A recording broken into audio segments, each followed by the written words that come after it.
Welcome back. It's 9:12. Almost everyone starts off the new year trying out some new resolutions. And the main theme is to usually get healthy or start healthier habits. But how do you make sure you hold yourself accountable and you actually stick to those goals? Joining us now with more on this is Dr. Julie Bruene. She is a primary care physician at Midwest Orthopaedics at Rush.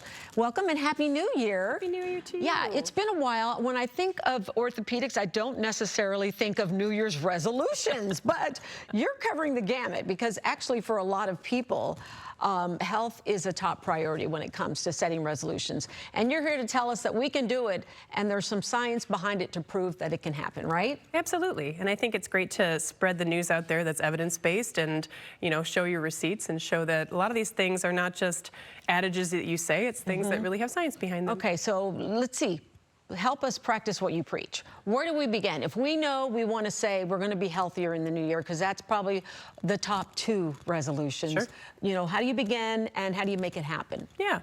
I think about it like, let's be a method actor for a second. What's my motivation? Why do I want to make this change? What am I going to get out of it? What's my return on investment? And so really it requires a little bit of introspection, which can be a little scary, and thinking about what are my needs and how can I meet them, and what things have worked for me in the past that made me feel good. You know, people often pick, hey, I want to move more. I want to engage in some pleasurable movement, or I want to connect with my long-lost friends more. Like things that we know that have given us that dopamine hit before, let's try to do that again and do it with consistency. Yeah, it's hard to make that resolution, to stick to it, and then maybe looking at the big picture sometimes gets us in trouble, doesn't it?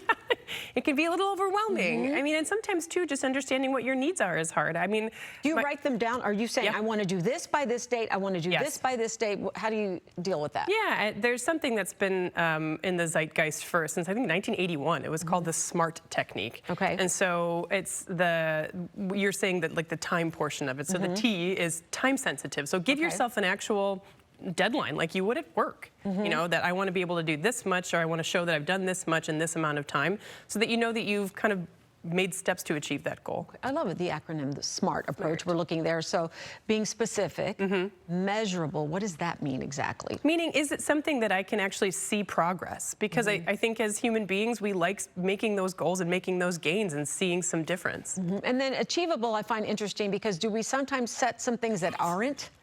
Yeah, and I think when you make your goal too vague, you're very unlikely to reach it because you don't even know what reaching it is.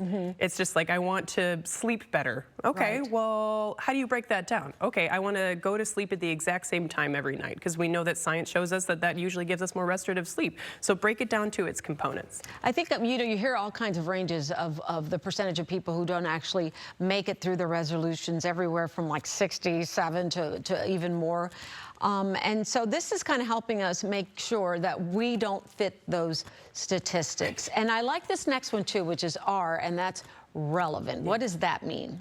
Does this matter in my life? Am I doing it because I think I'm going to get some sort of actual benefit that's personal to me? Or is it something that I think I'll look cool that I did it more, you know? So you really have to want it and it has to apply.